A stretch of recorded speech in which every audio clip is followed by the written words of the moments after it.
Udumo kuNkulunkulu kweliphezulu nokuthula emhlabeni kubantu abathokozelwa nguye. Bingelelwa ubaba uNsibande. Ngithi ukuthula kwenkosi makube nawe, ngicela sithandaze. Baba, egameni likaJesu siza kuwe Nkosi, sibonga ukuphila ezikhathini zokugcina okwaprofethwa umprofethi uJoel kuchapter 2 ethi kuyakuthi ngasemva ngithulula umoya wami phezu kwayo yonke inyama, namadodana enu namadodakazi enu ayaprofetha, abadala benu baphupha amaphupho, izinsizwa zenu zibona imibono, naphezu kwezingceku nezingcekukazi zami ngalezo zinsuku ngiyakuthulula umoya wami. Ushilo Nkosi wathi uyoveza izimangaliso ezulwini nasemhlabeni, igazi nomlilo nezinsika zomusi.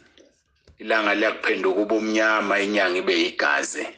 Lungakafiki usuku olukhulu nolwesabekayo likaJehova. Utheke Nkosi kuyakuthi bonke ababiza igama likaJehova bakhululwe, ukuba entabeni yaseSiyoni naseJerusalema kuyakuba khona kube ngabasindileyo njengalokhu ushilo, naphakathi kwabaseleyo kube ngababizwa ngegama lakho. Amen. Bangcwele, siyambonga uNkulunkulu ukuthi sihlangane futhi namhlanje. Ngangitheke sizoqala isihloko esisha, kodwa ke ngokulalela ubufakazi engikholwa ukuthi usubulalelile manje, uNkulunkulu uvumile wakubeka kimi ukuthi masisiqhube isihloko semsebenzi yenyama ukuze silungise le ndaba yabantu abadla ingulube nabangayidli ingulube, ukuthi lithini lona izwi lenkosi ngokudla nokungadli ingulube. Senibuzwileke ubufakazi esesibethuleliwe. Njengamanje ngicabanga ukuthi ke kufanele sibheke le ndaba ngokuvunyelwa inkosi, sibuke ukuthi izwi lenkosi lithini lona ngokudla nokungadli ingulube. Masibheka izwi lenkosi laphaya kuLeviticus chapter 11, siqala ukufunda kuverse 1 kuya ku-8. Isihloko sithi izilwane ezihlambulukileyo nezingcolileyo. Jehova wakhuluma kuMose naku-Aroni wathi kubo, ishoni kubantwana bakwa-Israyeli nithi yilokhu okuphilayo eningakudla kuzo zonke izilwane zasemhlabeni. Wathi kuverse 3, zonke ezahlukanisa inselo nezidabula inselo kabili nezetshisayo kuzo izilwane lezo ningazidla. Verse 4, kepha lezi aniyukuzidla, zilalelisiseke. Kwezetshisayo nakwezahlukanisa inselo, ikamela, ngokuba liyetshisa lingahlukanisi kodwa inselo, lingcolile kini. Verse 5, nembila, ngokuba iyetshisa ingahlukanisi kodwa inselo, ingcolile kini. Verse 6, nonogwaja, ngokuba uyetshisa engahlukanisi kodwa inselo, ungcolile kini. Verse 7, nengulube, ngokuba iyahlukanisa inselo, idabula inselo kabili, ingetshisi kodwa, ingcolile kini. Ningadli inyama yazo, ningathinti izidumbu zazo, zingcolile kini. Mufunda uverse 9 ke sesitshelwa lezo okufanele sizidle. Angizukuya ke lapho ngoba sesitholile ngengulube, ingulube lena esigxile kuyo. Ngoba la kuleli izwi siyamthola uNkulunkulu uJehova Sebawothi ekhuluma kuMose ethi makatshele uAroni, uverse 7 ocacisayo ke, kodwa uthi tshela uAroni ukuthi yilokhu okuphilayo eningakudla kuzo zonke izilwane ezisemhlabeni, uthi makudliwe ezahlukanisa inselo nezidabula inselo kabili nezetshisayo kuzo izilwane lezo ningazidla. Kodwa maziphambana lezi zinto, esinye isilwane senza okukodwa okunye singakwenzi, ngoba kufanele kudatshulwe inselo kuphinde futhi yetshise. verse 7 usayacacisa ukuthi nengulube ngokuba iyayihlukanisa inselo idabula inselo kabili kodwa ayetshisi. So kuNkulunkulu ke wakhuluma lawo mazwi. Masibheka ke uDeuteronomy 14 sithola nakhona isihloko esithi izilwane ezihlambulukileyo nezingcolileyo. Uma sibheka ke sisuka lapha kuverse 7, nokho lezi aniyukuzidla kwezetshisayo nakuzo ezidabula inselo, ikamela nonogwaja nembila ukuba ziyetshisa zingahlukanisi kodwa inselo zingcolile kini. Verse 8, nengulube ngokuba iyahlukanisa inselo ingetshisi kodwa ingcolile kini. Aniyukudla inyama yazo ningathinti izidumbu zazo. Abantu abaningi-ke bakholelwa ukuthi akufanele futhi ingulube idliwe ngoba ingulube injani inamadimoni.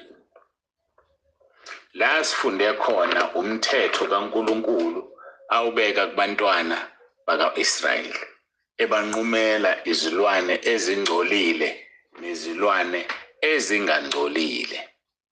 ITestament elidala leli abaningi abathi igama iTestament isivumelwano esidala. Kodwa ake silungise nayo le ndaba yengulube ngoba kuthiwa zinamadimoni. Masibheka izwi lenkosi kuMark chapter 5 siqala kuverse 3 sigcine kuverse 13. Sobekezela nje maningi amavesi ukuthi ufuna sicacise kahle le ndaba abazalwane bayizwe. Isihloko sakhona sithi ukukhishwa kwamadimoni.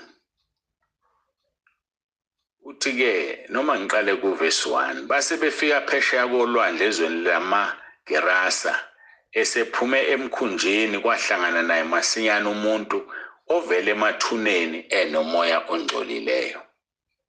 Wayehlala emathuneni kungasekho umuntu ongambopha nangeketanga. Ngokuba wayeboshwe kaningi ngawozankosi nangamaketanga, kepha amaketanga ayiqashuliwe nguye, nawozankosi babephuliwe, kungekho noyedwa owayenamandla okumthambisa. Ngesikhathi sonke ubusuku nemini wayesemathuneni nasezintabeni ememeza ezilimaza ngamatshe. Ngani na? Ngoba wayenomoya ongcolileyo. Lisho njalo izwi lenkosi kushuthi wayenedimoni. Athi verse 6, wathi ukuba mbone uJesu esekude wagijima wakhuleka kuye. Yabona amadimoni ayamazi uJesu, kuyamangalisa kunabantu abangamazi uJesu, agijima akhuleka kuye. Wayesememeza ngezwi elikhulu ethi, nginamsebenzi muni nawe Jesu, Ndodana kaNkulunkulu ophezukonke. Ngikufungisa uNkulunkulu ungangihluphi. Amadimoni ayazi noma isiphi isikhathi mayebonana noJesu azohlushwa. Athi kamfungisa ke uNkulunkulu, amfungisa ubaba wakhe, ungangihluphi. Ayamazi athi uJesu indodana kaNkulunkulu ophezukonke. Athi verse 8, ngokuba uJesu yena wathi kuphuma kulo muntu moya ongcolileyo, phuma kulo muntu moya ongcolileyo. Wayesembuza ethi, ngubani igama lakho? Jesu obuzayo, ngubani igama lakho? Wathi kuye, nginguLegiyona, igama lami ngokuba sibaningi. Kusho ukuthi kwakwamagama amaningi, kwangekulungu ukuthi kuthiwa usibanibani usibanibani usibanibani. So mabehlangene wonke lamadimoni anguLegiyona ayengaphezulu kwekhulu 100. Lisho lokho leli gama. Wathi verse 10, wamncenga kakhulu ukuba angabamukisi kulelozwe. Kusho ukuthi kwasekuncenga amadimoni athi ungasusi kulelizwe. Uyazi ukuthi amadimoni asayiniwe. Indawo nendawo inamadimoni ayo. Indawo nendawo inenkosi yamadimoni. Ngake ngayixoxa leyo ndaba. Ngicabanga ukuthi kwenye i-devotion noma kwenye inkonzo emfushane ngathi njengoba masingathathi ipolitiki yezwe lase-South Africa. Mongameli wethu babu Ramaphosa upresident khona ama-premier phansi kwakhe aphethe ifundazwe bese kuba khona ke nama-MEC phansi kwama-premier. Namadimoni kaphethe kanjalo khona eliphethe iSouth Africa lonke idimoni bese bakhona amadimoni aphethe ifundazwe KZN, Gauteng, Western Cape kanjalo kanjalo. Phansi kwawo ke bese kuzoba khona ke lawa aphethe njengoba kunama districts omasipala. Kunjalo nje ke ikhundla zikamoya zamadimoni. Ayamncenga ke athi ungasisusi kulelizwe ngoba asayiniwe uSathane ukuba ngasuswa. Siyezwa ukuthi kwakukhona uthi verse 11 kwakukhona lapho ngasentabeni umhlambo omkhulu weingulube eziklabile. Lamadimoni amncenga uJesu athi sithumele ezingulubeni ukuba singene kuzo. Ngoba iphutha elikhulu lele lenziwa abefundisi mabekhipha amadimoni. Abalidirect balitshele ukuthi alishone kuphi.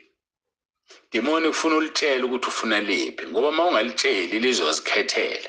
Uzolikhipha kulomuntu livele lingene enganeni yakhe, ulikhiphe kulomuntu lingene kumakhelwane, ulikhiphe kulomuntu lingene komunye okhona la ebandleni makuthi kusenkonzweni owiki. So likhiphe ulitshele ukuthi ufuna lephi. Mina ke ngokujwayelekile angathi ngikujwayele manje ngilikhipha nje ngilikhomba esihogweni ngqo. Lihambe liyosha ngoba ngiyena umngani walo anginandaba nedimoni. So kaceleke la madimoni athi sithumele ezingulubeni ukuba singene kuzo. Verse 13 uthi uJesu wabavumela. Omoya abangcolileyo baphuma bangena ezingulubeni. Umhlambi wagulukudele weni waphonseka elwandle kungathi izinkulungwane ezimbili zamenza elwandle. Idimoni khumbula ingelosi ezamelana noNkulunkulu noSathane zase ziyaxoshwa. Ngakho ke ingelosi ayikwazi ukuyophila esilwaneni. Ingakho kathi mayingene engulubeni ingulube zabaleka sezipossessed zaphonseke weni kanti leli waleli kunolwandle ngaphansi kwalo zafa zonke. Ku-obviously ukuthi mase zifile zazingeke zihlala amadimoni awahlala endweni efile kodwa siwazi ukuthi ayaphi. Ngakho ke lezo zingulube okuthiwa zazi u-2000 zafa olwandle zonke. Ngakho ke ingulube noma yipi ekhona ayilinalo idimoni. Idimoni alikwazi ukuhlala esilwaneni. Idimoni kwakuyingelosi yasiimelana noNkulunkulu iholwa uSathane baxoshwa ezulwini basebeba ngamadimoni. Ngakho ke ayikho ingulube nedimoni ezangenwa amadimoni zaphonseka olwandle zonke zafa. Ngethemba iyacaca leyo ukuthi ke ingulube ayinalo idimoni. Ngokuvuma kwenkosi ke bangcwele ngoba seku 1330 isikhathi ngcono siqhube ngoba iseyinde yona hayi kakhulu. Ngokuvuma kwenkosi asiqhubeke kusasa sesibuka ke ngqo ukuthi uthini uNkulunkulu eTestamenteni Elisha ukhuluma uthini. Khumbula uJesu wathini lapha kuMathewu. Sikhulumile kakhulu ngalelo zwi ngesikhathi ngikhuluma ngomthetho nabaprofeti isabatha ukuthi uJesu wathi kuMathewu 5:17 ningathi ngize ukuchitha umthetho nabaprofeti. Angizange ukuchitha ngize ukugcwalisa. Ngokuba ngiqinisile ngithi kini kuze kudlula izulu nomhlaba kusoze kwadlula gamana linye nesicashana sinye somthetho kuze kufezeke konke. Akazile ukuzowuchitha uJesu umthetho nabaprofeti kodwa uzowugcwalisa. Ngiyacela sithandaze baba egameni lika Jesu siyabonga. uNkulunkulu wethu onomusa ngiyakhuleka ngiyacela kuba Nkosi izwi lakho licacise nangaso lesi sikhathi ubusise lona loyo lalele sicela ngegama lika Jesu ophilayo. Amen. Babonise bande okufisela usuku lumnandi. Amen.